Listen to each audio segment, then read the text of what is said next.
যে মেয়েটা 5 ওয়াক্তের নামাজ কায়েম করবে ওই মেয়েটাকে জান্নাতি বলা যায়। ওই মেয়েটার জন্য জান্নাতের 8টা দরজা খোলা থাকবে। অতএব নারী রে, তোমাকে নামাজ কায়েম করতে হবে। জান্নাতি নারী কোনোদিন বেনামাজি হতে পারে না, পারে না। এখন আমাদের মায়েরা, তাহলে প্রথম ইবাদত নারী এবং পুরুষ, বিশেষ করে মায়েদের জন্য নামাজ। যে নারীটা 5 ওয়াক্তের নামাজ কায়েম করবে, বিশ্বনবী বলছেন এই মেয়েটা জান্নাতে যাবে। দ্বিতীয় নম্বর, মেয়েদের জন্য ইবাদত কি? রমজান মাসের রোজা রাখতে হবে। সামনে মার্চ মাসের 12 তারিখে সম্ভবত প্রথম রোজা হয়ে যাবে। সামনে আসছে রমজান মাস। আল্লাহর নবী বললেন রমজানের রোজা রাখো।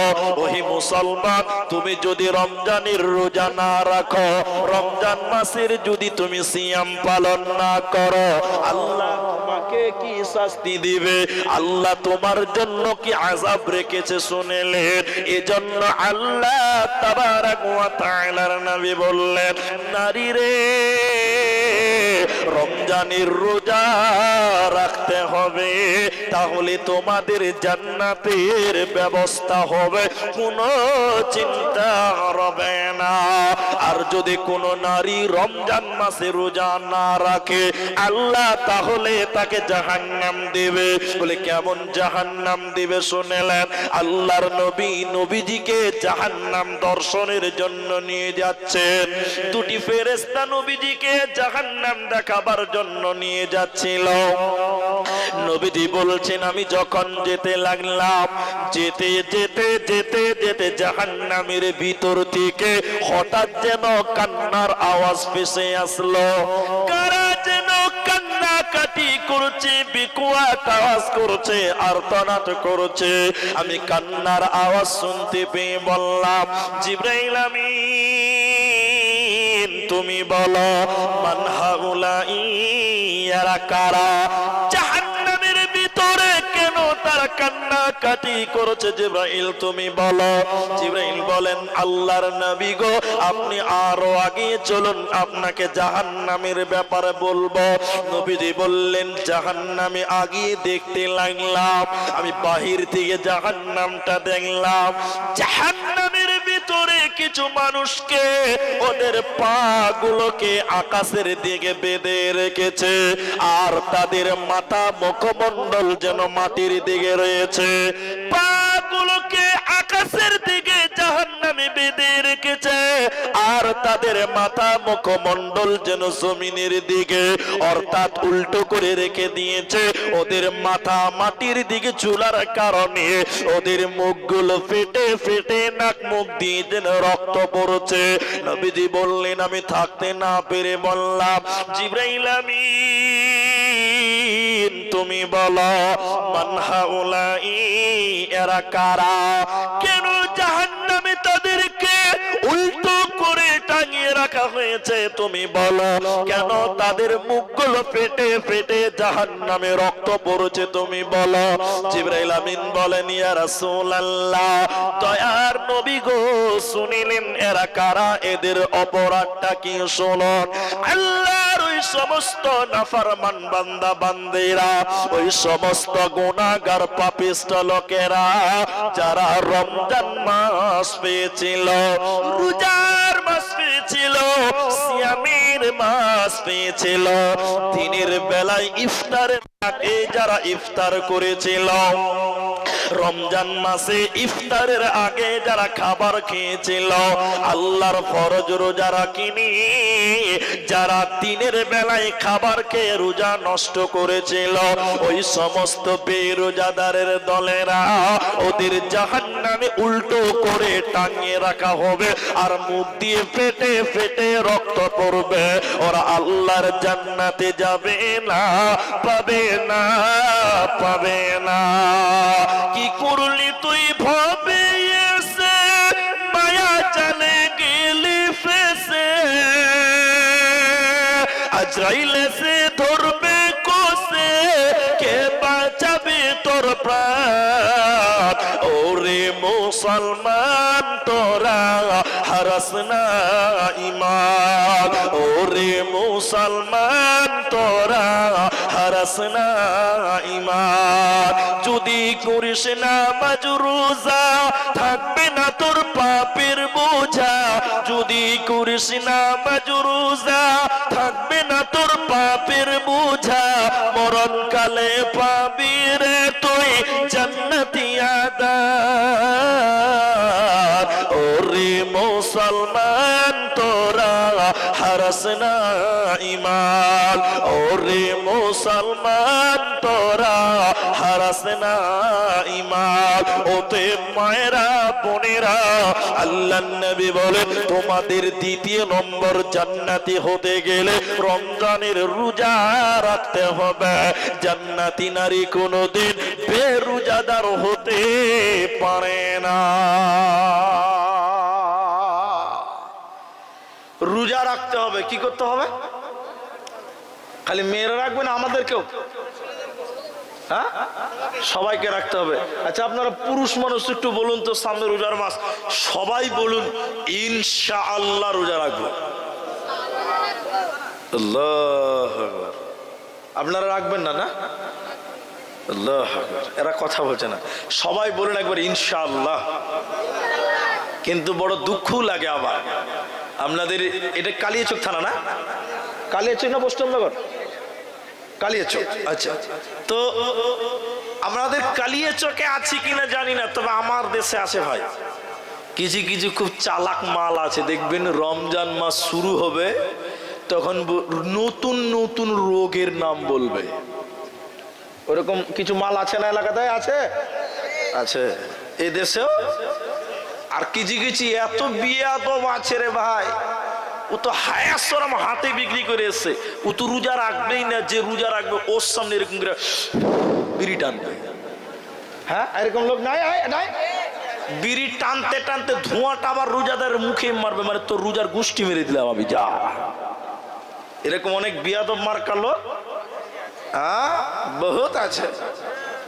3 নাম্বার, জেনারেটর তো কাছে কেন? হ্যাঁ, খুব কাছে হয়ে গেছে। 3 নাম্বার শোনেন, মায়েদের এবার দুটি স্পেশাল, এখানে পুরুষ আসবে না। 3 নাম্বার নবীজি বললেন আহসানাতু ফারদাহা, নিজের হেফাজত করো আর স্বামীর মালের হেফাজত করো। মেয়েদের জন্য জান্নাতি হতে গেলে 3 নম্বর কাজ স্বামীর মালের হেফাজত করা। স্বামীর মাল 3টা, স্বামীর টাকা পয়সা স্বামীর মাল, স্বামীর সন্তানাদি স্বামীর মাল। শুধু তাই নয়, তোমাকে যে বিয়ে করেছে মোহর দিয়ে, তাহলে তোমার দেহটাও স্বামীর সম্পদ। দেহটা কার সম্পদ?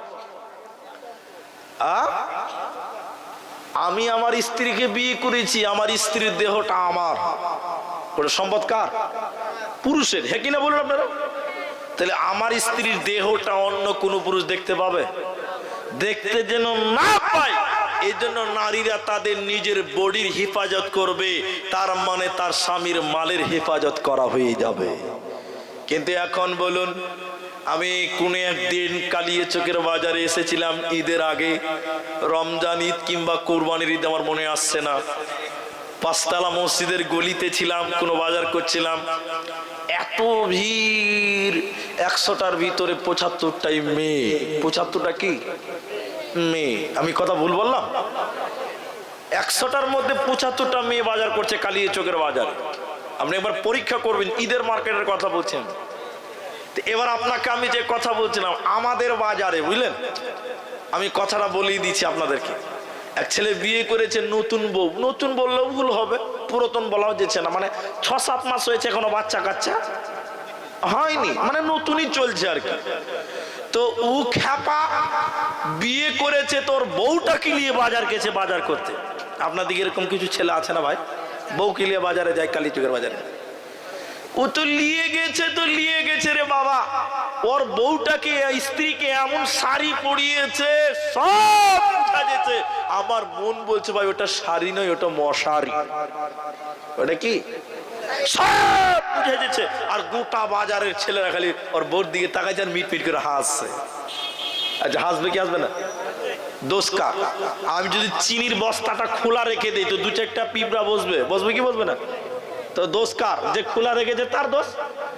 এবার সবাই দেখছে, তা আমরাও দেখছি। আমরা মুলবি মানুষ, তো আমরা তো চোখ আর আসমানে ভরে আসতে পারিনি, চোখ তো আমাদেরকে আল্লাহ দিয়েছে। তো থাকতে না পেরে ওর ছেলে খ্যাপাকে বললাম, এই খ্যাপা, ওর বরটাকে বলছে, আরে গাধা ভেড়া, একটা চাদর টাদর কিনে তোর স্ত্রী গায়ে দেখ, গোটা বাজারের লোক দেখছে, শরম লাগছে না তোকে?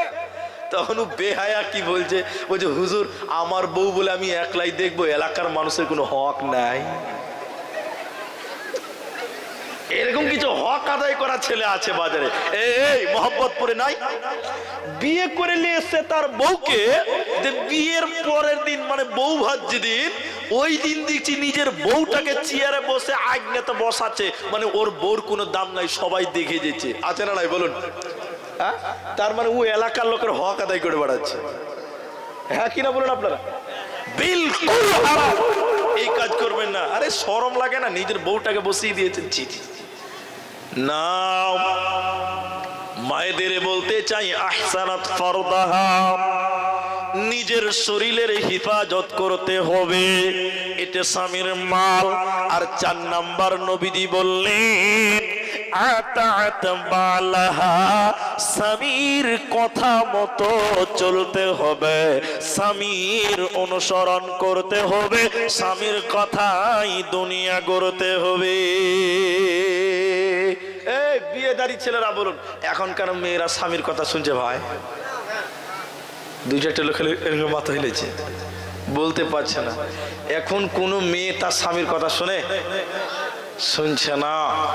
খালি এখানে বলে লয়, গোটা দুনিয়াতে কেউ তার স্বামীর কথা শুনতে রাজি নাই। মোহাম্মদপুর মাদ্রাসার শিক্ষক কটা আছে? 8টা না? 8টা না 9টা বললো? আমরা মাদ্রাসায় ছাত্র ছিলাম ভাই। আচ্ছা আপনাদের কি বিরক্ত লাগছে গো?